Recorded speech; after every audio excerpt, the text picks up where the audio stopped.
राज्यातील अनेक शहरांचा पारा 15 अंश सेल्सिअसच्या खाली आलेला आहे. तर या थंडीच्या दिवसातील कशा प्रकारे सामान्य नागरिकांनी काळजी घ्यावी या संदर्भात आज आपण भेटत आहोत माधवबाग येथील डॉक्टर क्रांती कोळी यांना. नमस्कार मॅडम. तर मी डॉक्टर क्रांती पवन कोळी. मी माधवबाग बार्शी येथे मागील 12 वर्षापासून कार्यरत आहे. माझं BMS झालेलं असून PGD EMS म्हणजे post graduation diploma in emergency medical services ruby hall येथून मी कंप्लीट केलेलं आहे. मागील 12 वर्षापासून मी माधवबागमध्ये सर्व्हिस देत आहे. ज्यांना कोणाला हार्टचे काही प्रॉब्लेम्स आहेत, ब्लड प्रेशर आहे, डायबिटीस आहे, अशा लोकांना आम्ही इथे ट्रीटमेंट देतो. मॅडम, सध्या थंडी वाढत आहे, त्यामुळे आरोग्याच्या काय काय तक्रारी येऊ शकतात? आता आपण बघतोच आहे की सध्या थंडी वाढलेली आहे, तापमानाचा पारा पण घसरत आहे. तर ऍक्च्युली आपण काय म्हणतो की हिवाळा हा ऋतू आरोग्यासाठी सर्वोत्तम आहे, आरोग्यदायी आहे. पण ह्या हिवाळ्याच्या ऋतूमध्ये जर विशेष काळजी घेतली गेली नाही तर मात्र हा ऋतू विविध आजारांना निमंत्रण देणारा देखील ठरू शकतो. मग यामध्ये प्रामुख्याने कोणकोणते विकार येतात? तर श्वसनाचे विकार हे प्रामुख्याने बळावतात.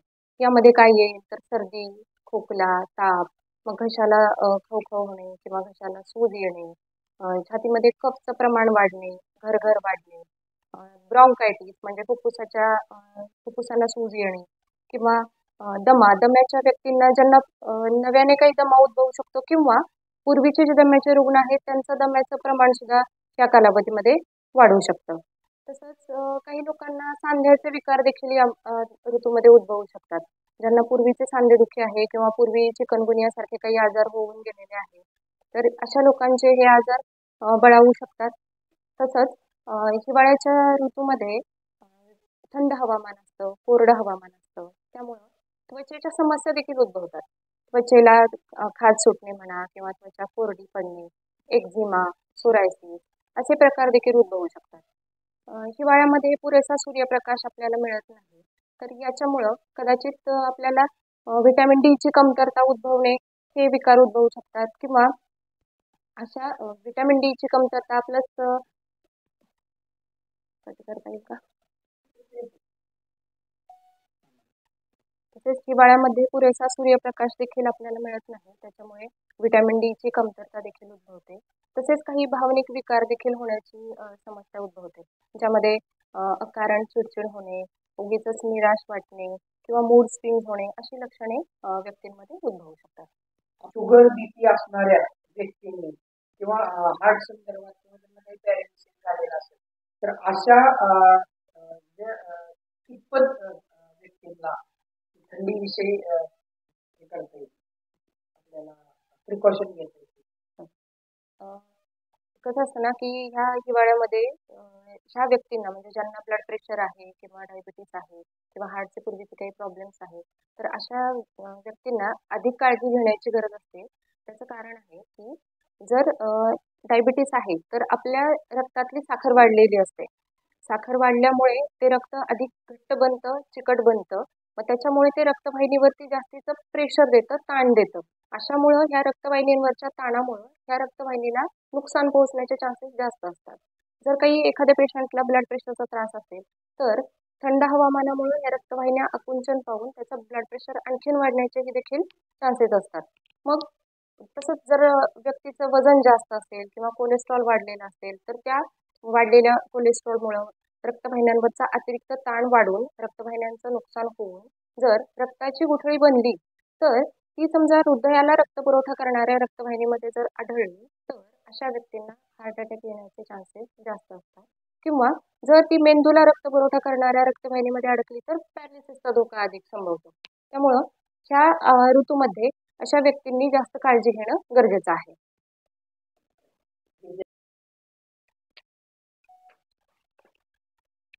कंटिन्यू सुरुवात आपण सांगितलं की हिवाळ्यामध्ये रक्त पोचण्याचं प्रमाण जास्त होतं, ज्यांना शुगर आहे तर अशामध्ये सामान्य व्यक्तींनी ज्यांना आजार नाही ज्यांना आजार आहे कोणती काळजी घेतली पाहिजे?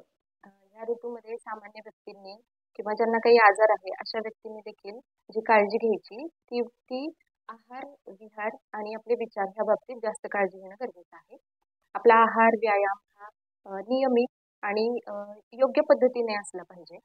आहाराच्या बाबतीत स्पेसिफिकली सांगायचं म्हटलं तर ह्या ऋतूमध्ये पालेभाज्या आपल्याला मुबलक प्रमाणामध्ये मिळतात. तर आपल्या आहारामध्ये पालेभाज्या, सॅलड, फळे यांचा समावेश जास्त प्रमाणामध्ये केला पाहिजे. तसंच सुकामेवा ज्याच्यामध्ये ड्रायफ्रुट्स म्हणतो आपण त्याला, तर बदाम, अक्रोड, पिस्ते, अंजीर ह्याचा समावेश केला गेला पाहिजे. ह्याच्यातून आपल्याला शरीराला ऊर्जा आणि उष्णता मिळते. तसंच पालेभाज्यांमधून जे आपल्याला जीवनसत्व मिळतात, खनिजे मिळतात, तर ह्यामुळं ह्या ऋतूमध्ये आपली रोगप्रतिकारक क्षमता इम्प्रूव्ह व्हायला, ती वाढायला आपल्याला मदत होते.